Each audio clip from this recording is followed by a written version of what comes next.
Welcome to the Slop Farm. Enjoy the video. In this video, I will explain the weighted average cost method.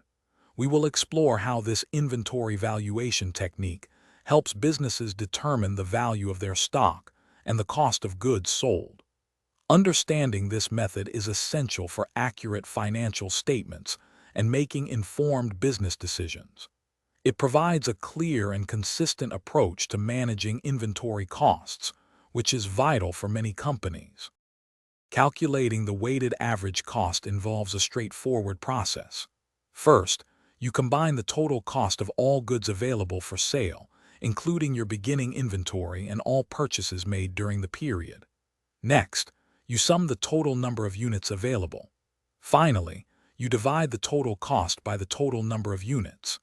This gives you a single average cost per unit, which is then applied to both ending inventory and cost of goods sold. The weighted average cost method offers several key advantages. Its simplicity makes it easy to implement, reducing administrative burden. It also smooths out the impact of price fluctuations, providing a more stable cost figure for financial reporting.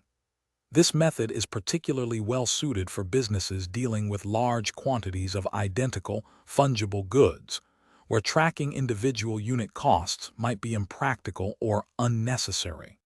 Let's consider a quick example. If you purchase 100 units at $10 each, and then 50 more units at $12 each, your total cost for 150 units is $1,600. Dividing this by 150 units gives an average cost of $10.67 per unit. This method provides a balanced view of inventory costs, making it a popular choice for many businesses seeking a consistent and fair valuation approach. Thanks for watching. Consider subscribing if we helped you today.